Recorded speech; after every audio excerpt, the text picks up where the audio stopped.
I lived next to a man for 5 years and never spoke a word to him. Stay away from him, Dad. He's dangerous, my daughter warned me. So my son-in-law built a 10-foot fence between our houses. I was scared, so I obeyed. For 5 years I kept my distance. Then he died. His lawyer found me at the funeral and handed me an envelope. Inside was a letter. When I read what was inside, I was shocked to discover his true face. Thank you for being here. Quick question. Drop a comment and tell me where you're watching from and what time it is. Now let me take you to the funeral where everything began. The rain fell soft and steady the day I buried a man I never knew. It was a Tuesday in October, the kind of gray afternoon when the sky sits low over the Oakland hills and the air smells of wet earth and eucalyptus. I stood at the edge of an open grave in Mountain View Cemetery, watching two men lower a simple casket into the ground. The brass handles gleamed dull in the rain. No flowers except a single spray of white lilies from the funeral home. Father Crowley stood across from me, a worn prayer book open in his hands. His voice rose and fell in the familiar cadence of the burial rite. Ashes to ashes, dust to dust. The words felt hollow, impersonal. He'd never known Luca Brennan. None of us had. The cemetery stretched out behind me, headstones marching up the hillside toward the bay. On a clear day you could see San Francisco from here. Today there was only mist and rain. I was the only mourner. A man had died at 36 years old, and I was the only person who'd come to see him laid to rest. Not because I'd known him, but because 5 years ago my daughter had warned me about him, with a fear in her eyes I'd never seen before. Stay away from him, Dad, she'd said. Promise me. And I had promised. For 5 years Luca Brennan had lived next door to us on Highland Avenue in Piedmont, and I'd never spoken a word to him. Never questioned why my son-in-law had built a 10-foot fence between our properties, or why my daughter's hands shook whenever she saw him. I'd trusted Margot. I'd always trusted my daughter. But standing here now, watching them cover the grave of a man who died alone, I felt something unexpected. Guilt. The workers moved efficiently, shoveling dirt onto the casket. Father Crowley closed his prayer book. The service was over. 15 minutes, start to finish. I should have left then, but something kept me rooted there, rain soaking through my coat. He'd been my neighbor for 5 years, and I'd never given him the courtesy of a simple hello. What did that say about me? Mr. Ashford. I turned. A young man was making his way across the wet grass toward me, maybe 30, wearing a suit 2 sizes too big. He carried a worn leather briefcase, and his shoes squelched with each step. Yes, I'm Jonah Pierce. I was Mr. Brennan's attorney. He stopped a few feet away, rain dripping from his dark hair. I was hoping I'd find you here. How did you know I'd come? Something flickered in his expression. He said you would. He said you were the only one who would. A chill ran through me. Jonah Pierce pulled out a manila envelope from his briefcase and held it out. My name was written on the front, in careful handwriting. Callum Ashford. What's in it? I asked. The truth, Mr. Ashford. Everything he couldn't tell you while he was alive. He turned and walked away before I could respond, his footsteps fading into the sound of rain on stone. I stood there alone, the envelope in my hands, the fresh grave at my feet, and the first cold fingers of dread touching my spine. I sat in my car in the cemetery parking lot and opened the envelope with shaking hands. Inside was a letter that would burn down everything I thought I knew about my family. The letter was handwritten on plain paper, each word formed with careful precision. The hand of a man who knew these would be his final words. Dear Callum, if you're reading this, I'm gone. I need you to understand why I stayed silent and why I'm breaking that silence now. My eyes moved to the next line and the world tilted. Iris is my daughter. Margot knew from the beginning. I stopped breathing, read it again. The words didn't change. My hands started to shake. I looked up at the rain-streaked windshield, trying to process what I'd just read. Iris, my granddaughter, 5 years old. But now Luca was saying, I forced myself to keep reading. Damien Cross stole my life's work 6 years ago. We were business partners at TechFlow Solutions. I developed the core algorithm that made everything possible. Damien took it, filed patents in his own name, and built cross-tech AI on technology that was mine. When I sued, he had better lawyers. I lost everything. My chest tightened. Damien, the successful CEO who'd given my daughter everything. A thief. That's when Margot left me. I was broke, she was pregnant, and Damien appeared with his money and promises. She chose him. But here's what you need to know. Margot deceived us both, me and your son-in-law. I felt sick. She knew Iris was mine, the timing, the dates she knew. But she let Damien believe the child was his. She married him, let him sign the birth certificate, built a life on that lie. When I bought the house next door 4 years ago, when I just wanted to be close to my daughter, Margot panicked. She told you I was dangerous. She built that fence. She kept you away because she was terrified the truth would come out. The rain drummed on the roof. I could hear my own heartbeat. I have proof of everything. DNA tests, business documents, emails, it's all in a safety deposit box at First Republic Bank in Piedmont. The key is in this envelope. I'm sorry to burden you with this, Callum, but you've always been kind, even from a distance. I've watched you with Iris through your window. You love that little girl. So do I. Please, Callum, give Iris the truth she deserves. Tell her I loved her. Tell her I watched her grow up from behind that fence, that every wooden toy I carved was made with hands that trembled because I couldn't hold her. Tell her I'm sorry I couldn't be her father in the way she needed. Don't let her grow up in lies the way I did. Luca Brennan. I read the letter 3 times. Each time the words hit harder. Iris wasn't Damien's daughter. Margot had lied to everyone, and Damien had destroyed the man who should have been my granddaughter's father. The envelope contained a small brass key. A tag attached read, First Republic Bank Box, 247. I could throw it away. Drive home, forget I'd ever read this. It would be easier. But in the rearview mirror, I caught my own reflection. An old man who'd spent 5 years honoring a promise built on lies. The bank closed at 5. I checked my watch. 4:15. I started the engine. As I drove through familiar streets toward downtown Piedmont, passing the coffee shop where Margot and I used to meet, the elementary school where Iris would start kindergarten, my mind went back to the day everything changed. 5 years ago when Luca Brennan moved into the house next door. 5 years ago when Luca Brennan moved into the house next door, I thought nothing of it. It was a Saturday in June, early morning. I was deadheading roses in my front garden when I heard a moving truck rumble onto Highland Avenue. It stopped at the vacant house next door, the small ranch that had been empty for months. A man climbed out of the cab, early 30s, dark hair, wearing jeans and a faded Stanford t-shirt. He stood looking up at the house, then opened the truck and started unloading boxes. Alone, no one helping him. I set down my pruning shears. In Piedmont, you welcome new neighbors. I wiped my hands and started across the lawn. Dad, don't. I turned. Margot stood in our doorway, still in her bathrobe, one hand pressed against the frame. Her face had gone pale. I was just going to say hello, I said. He looks like he could use a hand. Don't. She stepped onto the porch, her voice sharp. Please, Dad, just don't. I walked back, confused. What's going on? He's our new neighbor. She glanced toward him. I could see fear in her eyes. Real fear. And when she spoke, her voice was barely above a whisper. That man is dangerous. I looked back. He'd just dropped a box. I heard glass breaking. He stood there with his head down, shoulders sagging.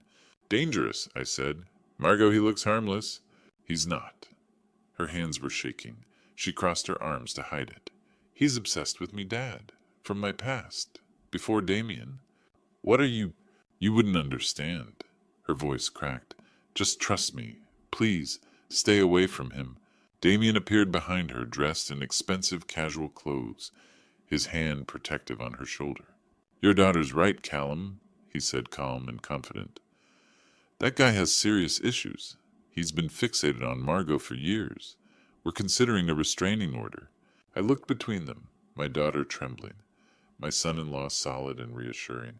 Should we call the police? I asked. No, Margot said quickly. That'll make it worse. Just promise me, Dad. Promise you won't talk to him, won't go near him. Ever.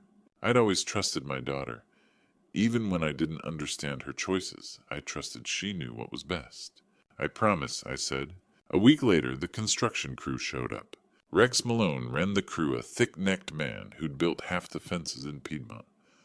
I watched from my bedroom window as his team erected a solid wood barrier between our properties, 10 feet tall, no gaps running the entire length of the property line, the kind of fence that made a statement, "You are not welcome here." Damien paid for it. When I asked, he just shrugged. "For everyone's safety," he said.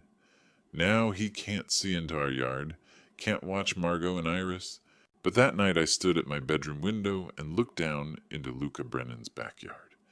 He was sitting on his back steps alone, staring at nothing. The fence cast a long shadow across his property.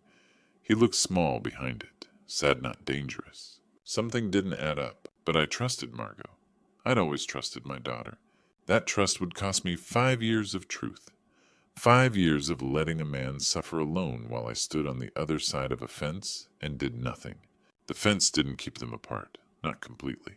The fence didn't keep them apart, not entirely. It was a Thursday afternoon when I first saw her at the gap under the fence, where a knot had rotted away maybe 6 inches wide, just big enough for a child's hand. Iris was 2 then, barely talking, but she was kneeling in the grass, peering through. "Hello," she said. "Hello there, little one." Luca's voice was soft, gentle. Sad, I froze by the kitchen window, watching. "What's your name?" she asked. "You can call me Luca. I'm Iris." "That's a beautiful name." I should have stopped it. I should have called her inside, told Margot, but I didn't. I just stood there watching a man I'd been told was dangerous speak to my granddaughter with more tenderness than I'd heard in months. The next year, when Iris was 3, she started bringing things into the house. Small things. A carved wooden bird, intricate and smooth, with tiny feathers etched into the wings. On the bottom, burned into the wood, made with love for I. "Where did you get this?" I asked her. "My friend." "What friend?" "The one by the fence." She smiled. "He makes them for me." I should have told Margot. I should have torn down the fence. But I held the bird in my hand, felt the weight of it, the care that had gone into every curve, every detail. This wasn't the work of a dangerous man. This was the work of someone who loved. I put it back in Iris's room. I said nothing. Over the next 2 years, the collection grew. A rabbit, a fox, a tiny owl. Each one perfect.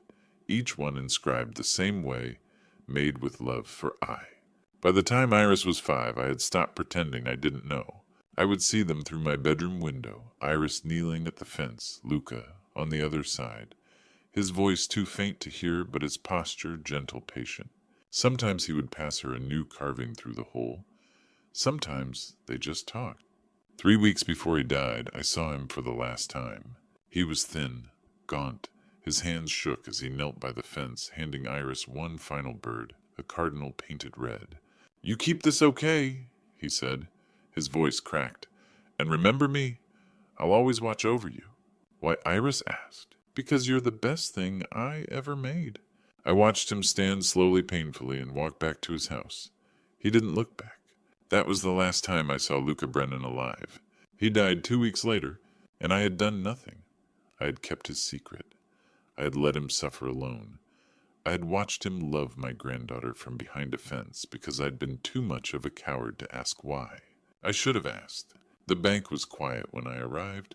Miss Beckett, the teller, retrieved the safety deposit box from the vault and set it on the table in front of me. "Here you are, Mr. Ashford," she said softly. I stared at the metal box. Inside was the truth.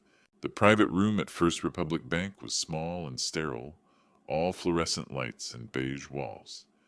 Ms. Beckett had left me alone with the metal box sitting on the table between us. I inserted the key. It turned with a soft click.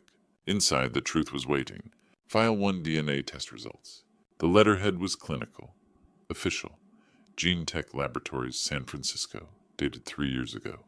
I scanned the page until I found the line that mattered. Probability of paternity, 99.9%. Alleged father Luca Brennan, child Iris Cross. Oh God. The letter was true. Iris was his daughter. He'd known for 3 years. He'd watched her grow up knowing she was his, and he'd never been allowed to tell her. File 2 business fraud documentation. A partnership agreement 6 years old. TechFlow Solutions. Co-founders Luca, Brennan, and Damien Cross. Beneath it, printed emails, 20 pages, maybe more. One from Damien to himself. Once I have the source code, I'm gone. Another from Damien to an investor. The algorithm is my original work. It wasn't. It was Luca's. Legal filings showed Luca had sued Damien and lost. He couldn't afford the protracted legal battle. Damien's company, Crosstech AI, had been built on stolen work. Everything we had. Everything Margot enjoyed. Everything Iris grew up with. It was all built on theft. I felt sick. File 3 photographs. 8 of them. Maybe 10. Each one grainy, distant, taken through a telephoto lens or a window. Iris at 1 year old taking her first steps in our backyard. Luca must have shot it from his window. Iris at 2 playing in the sandbox. Taken from across the fence line. Iris at 3, her first day of preschool. Margot holding her hand. Luca had followed them from a distance. Iris at 4, her birthday party in our yard. Luca watching from behind the fence. Iris at 5 at the playground. Recent. He must have driven there, parked far away just to see her. On the back of each photo in Luca's handwriting, my daughter, age 3, October 12th. My daughter, age 4, June 8th. This wasn't stalking. This was longing. This was a father watching his child from the only place he was allowed. File 4, USB drive. Ms. Beckett helped me load it onto a laptop. One video file. Luca appeared on the screen, thin, gaunt, dying. His voice was steady but tired. Callum, if you're watching this, I'm gone. I need you to know that I loved Iris every single day of her life. I watched her grow up from behind that fence. Margot kept me from her, but I understand why you trusted your daughter. Now you know the truth. Please don't let Iris grow up in lies like I did. She deserves to know who her real father was. The video ended. I sat there staring at the black screen, and for the first time in years I cried. I gathered the evidence, carefully placed it into a folder, and thanked Ms. Beckett. I drove home in silence, the folder on the passenger seat beside me. Tomorrow I would destroy my daughter's life. But tonight I would sleep in a house built on lies one last time. Margot was humming when I came downstairs the next morning, some old jazz tune, something carefree and light. It was the last peaceful moment our family would ever know. It was 9 o'clock. Damien had already left for work. Iris was at preschool. The house smelled like coffee and scrambled eggs. Sunlight poured through the window. Everything looked normal. She turned when she heard me still holding the spatula, and her smile died the instant she saw the manila folder in my hands. Dad, what's that? Sit down, Margot, right now. Her hands trembled as she set the spatula on the counter. She sat at the kitchen table, her eyes locked on the folder. I opened it. I placed the DNA test on the table in front of her. She stared at it. She didn't speak. 10 seconds of silence. When were you going to tell me? I said. Tell Damien. Tell Iris. I didn't. Don't lie. Not anymore. You knew. You knew Iris was Luca's daughter? Tears started falling. Yes. For 5 years you let that man watch his own child from behind a fence. You called him dangerous. You made me promise to stay away from him. Why, Margot? Why? She broke. Because I was terrified. Dad terrified he'd tell Damien. I would have lost everything. The house. The money. The life I'd built. She explained it, all the words spilling out in fragments. She'd been pregnant with Luca's child. Luca had just lost everything. His business collapsed, stolen out from under him. He had nothing. No future. Then Damien appeared. Wealthy, successful, stable. I saw a way out. I slept with Damien immediately. Made him think the timing was right. When Iris was born, he never questioned it. He was so happy. I chose stability over love, Dad. I chose money over truth. I felt sick. You used Damien. You kept Luca away from his own daughter. I gave Iris a good life. Luca had nothing. He had love. And you stole 5 years from him. 5 years he'll never get back. She sobbed. I know. God, I know. I placed the second folder on the table. The business fraud documentation. There's more. Your husband is a thief. She looked up. What? I showed her the emails. The partnership agreement. The timeline. Margot's face went white. No. No, Damien built that company from scratch. He told me. He lied. He stole Luca's work. That's why Luca had nothing. Damien destroyed him. She read the documents, her hands shaking. Damien lied to me. The irony settled in. Both of us. Both of us lied to each other. Her world was collapsing. What do we do? She whispered. We don't do anything. You're going to tell Damien tonight. Tomorrow we're going to the police. I'll lose everything. Iris will... The sound of the front door opening. Footsteps in the hallway. Damien's voice. Margot, you home. He walked into the kitchen, his tie, loosened briefcase in hand. He started to smile when he saw us. Then his eyes fell on Margot's tear-streaked face, and the papers spread across the table. The smile vanished. What's going on? Sit down, Damien, I said. There are things you need to know. He looked wary. His eyes moved from Margot's tear-streaked face to me. Is everyone okay? No, nothing is okay. He sat slowly, setting his briefcase on the floor. His tie hung loose around his neck. I made a decision. Ripped the bandage off. All at once. I slid the business folder across the table. 6 years ago, you stole Luca Brennan's life's work. His face hardened. That's Luca was a liar. He tried to destroy me with false accusations. This isn't an accusation. This is the truth. He opened the folder, saw the partnership agreement. His face went pale. He read the emails, his own words, and his hands started shaking. You don't understand how business works. Ideas are fluid. I cut him off. You stole from your partner. Built your fortune on theft. There's no gray area here. He was angry now. Defensive. Luca couldn't execute. I made that technology valuable. You destroyed him. Sued him into poverty. And for what money? But I wasn't finished. I placed the DNA test in front of him. Luca died 2 weeks ago. He spent 5 years living right next door, watching his daughter grow up from behind a fence you built. Damien looked confused. His daughter, what are you talking about? He looked down at the test. Silence stretched. 10 seconds. He read the line, probability of paternity, 99.9%. Read it again. Didn't understand. Looked at the names Luca Brennan father, Iris Cross child. His face went blank. Then it shattered. No, that's not Iris's mind. The test says otherwise. He looked at Margot. Tell him this is wrong. She couldn't speak. She looked down. His voice rose. Margot, tell him. She whispered, it's true. He stood abruptly, his chair scraping back. How long have you known? Since before we got married. He staggered, gripping the counter. You knew when you told me you were pregnant? She nodded, crying. I raised another man's child for 5 years. His voice broke. I loved that little girl. I was her father, and she's not even... That's when Margot turned on him. You want to talk about lies you stole from him? You destroyed Luca's life. I built a company. I gave you everything. With blood money, with his work. And you gave me his child. They were both shouting, now accusations flying back and forth like weapons. Enough! I slammed my hand on the table. Silence fell. I stood, and when I spoke, my voice was steady, cold. Both of you lied. Both of you deceived. Both of you built this family on fraud. Damien, you stole Luca's life's work and destroyed him financially. Margot, you stole Luca's daughter and kept him from her. And that man, Luca Brennan, spent 5 years living next door, dying, slowly watching the child he loved through cracks in a fence. Damien's voice was hollow. I love Iris. I was her father. You lived in a lie, and Iris deserves the truth. I looked at both of them. This is my house. I will not let Iris grow up poisoned by your lies. Both of you have a choice: face this together or leave. But either way, the truth will come out. Damien stared at me, then at Margot. His jaw tightened. Without a word, he grabbed his briefcase and his keys.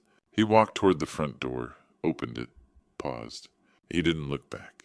The door closed behind him. The car started, drove away. Margot stared at the closed door. He's gone. Yes. She looked at me with empty eyes. Dad? What have we done? I didn't have an answer for her. Only a house that was suddenly too quiet, and a little girl at preschool who would come home to a family that no longer existed. Damien didn't come home that night, or the next. The first 2 days were silence. Margot kept checking her phone, hoping for a text, a call, anything. Nothing came. On the 3rd day, a FedEx envelope arrived. Margot opened it at the kitchen table, her hands shaking. Inside were divorce papers. He's divorcing me? She whispered. On the 4th day, a notice came from the bank. All joint accounts had been frozen. Damien's doing. I have no money. Margot said, staring at the letter. I can't access anything. She moved into her childhood bedroom. Iris was confused. Where's Daddy? When is he coming home? Daddy had to go away for work, sweetheart. I watched Margot struggle. I saw the regret growing genuine and deep. On the 5th day, I drove downtown to meet Jonah Pierce. His office was small but tidy, filled with legal books and framed certificates. He looked up when I walked in. Mr. Ashford, Luca hoped you'd do the right thing. I'm here to file a civil suit on Luca's behalf, against Damien Cross. Jonah nodded slowly. We'll also need to notify the authorities about the fraud. I know. He started preparing the paperwork. On the 6th day, I went to the Piedmont Police Department. Detective Novak was in his 40s, sharp-eyed and serious. He gestured for me to sit. These are serious allegations, Mr. Ashford. I handed him the USB drive, the documents, the emails. I explained everything. He listened without interrupting. When I finished, he leaned back in his chair. We'll open an investigation into Crosstech AI and Mr. Cross. Thank you. This won't be quick, but if the evidence holds, he'll face consequences. By the 7th day, the news had broken. The San Francisco Chronicle ran the headline, Tech CEO under investigation for intellectual property theft. The article named Crosstech AI, named Damien Cross, detailed the allegations. Within hours, Damien's company held an emergency board meeting. His assets were frozen pending investigation. Investors pulled out. Former colleagues kept their distance. The reputation he'd built so carefully was collapsing in public. That night, Margot and I sat in the living room. Iris was asleep upstairs. I've lost everything, Dad. My husband, my home, my money, everything. You threw it away when you chose lies over truth. She cried. I know that now. Silence stretched between us. Can you forgive me? She asked quietly. I looked at my daughter, broken, humbled, genuinely remorseful. You made terrible choices, Margot. You hurt people, but you're still my daughter. I don't deserve forgiveness. Maybe not. But Iris deserves a mother who's trying to be better. I placed my hand on her shoulder. She leaned into me and sobbed. We'll get through this, I said, together for Iris. The next morning, Margot sat at the kitchen table with her coffee, looking exhausted. We have to tell her, don't we, about Luca? Yes, she deserves to know the truth. What do I say? How do I explain that I lied about her real father? We tell her together, age appropriate. We tell her Luca loved her. Will she hate me? She might be confused, hurt, but someday she'll understand that people make mistakes. Margot nodded, wiping her eyes. That afternoon, Iris came home from preschool. She ran into the living room with drawings clutched in her little hands. Grandpa, Mommy, look what I made. Margot and I exchanged a glance. I reached into the folder and pulled out a photograph of Luca. I'd found it among his things, a picture of him smiling healthy before the illness took hold. I placed it on the coffee table. Iris noticed it immediately. She picked it up, studying Luca's face. Who is this, Grandpa? Margot and I sat on either side of her on the couch. I took a breath. That sweetheart, I said softly, is your real father. That sweetheart, I said softly, is your real father. A pause, letting the words settle. Iris looked confused. But Daddy's at work? Margot's voice was gentle. Iris, honey, Damien will always love you.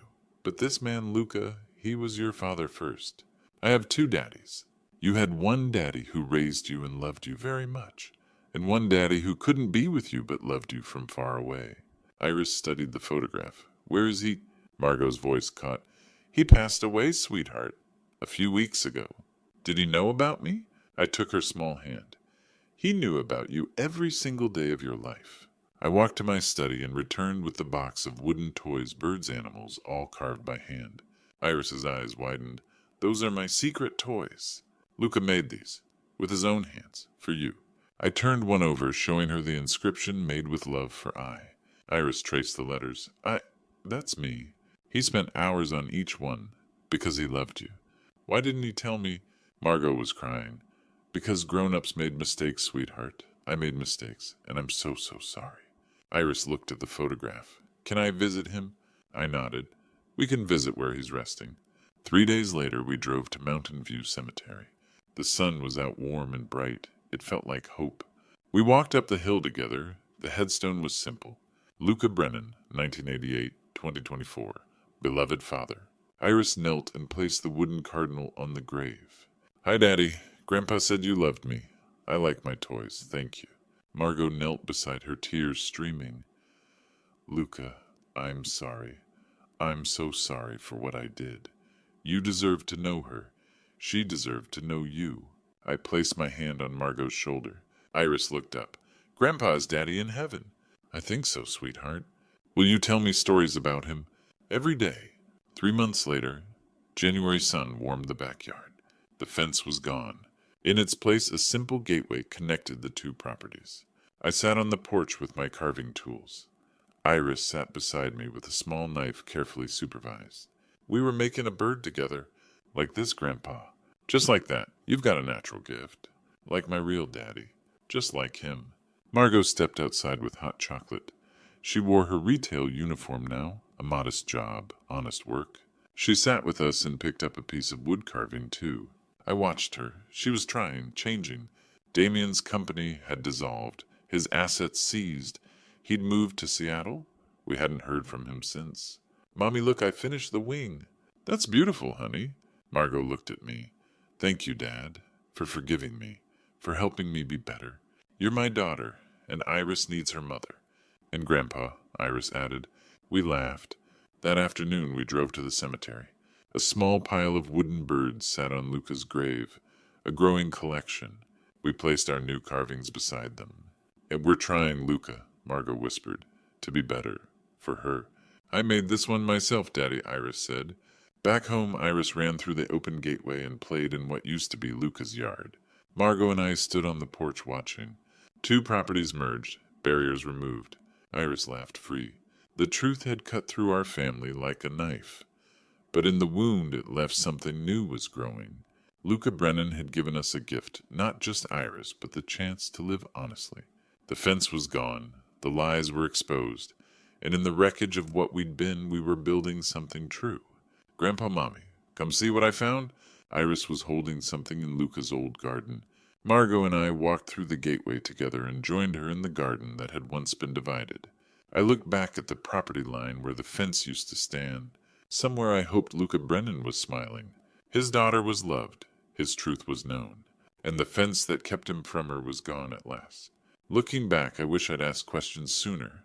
I wish I hadn't trusted blindly. Don't be like me. Don't let silence become complicity. When something doesn't feel right, speak up. Ask. Investigate. The truth may hurt, but lies destroy. This true story taught me that family secrets are like poison. They seep into everything. Luca Brennan spent 5 years behind a fence loving his daughter from a distance because I chose comfort over courage. That's a regret I'll carry forever. If there's one thing I've learned from these grandpa stories we pass down, it's this: love demands honesty. Iris deserved to know her father. Luca deserved to hold his child. And I should have fought for that truth, even when it was hard. God gave us the capacity to forgive, and I'm grateful Margot and I found our way back to each other. But forgiveness doesn't erase consequence. It just helps us rebuild. So here's my advice from this true story. Don't wait for a funeral to uncover the truth. Don't let fear silence your voice. And don't let offense, literal or metaphorical, keep the people you love apart. These grandpa stories matter. Your true story matters. Share it in the comments below. And if this moved, you subscribe to hear more stories like mine. Sometimes the hardest truths lead to the most healing.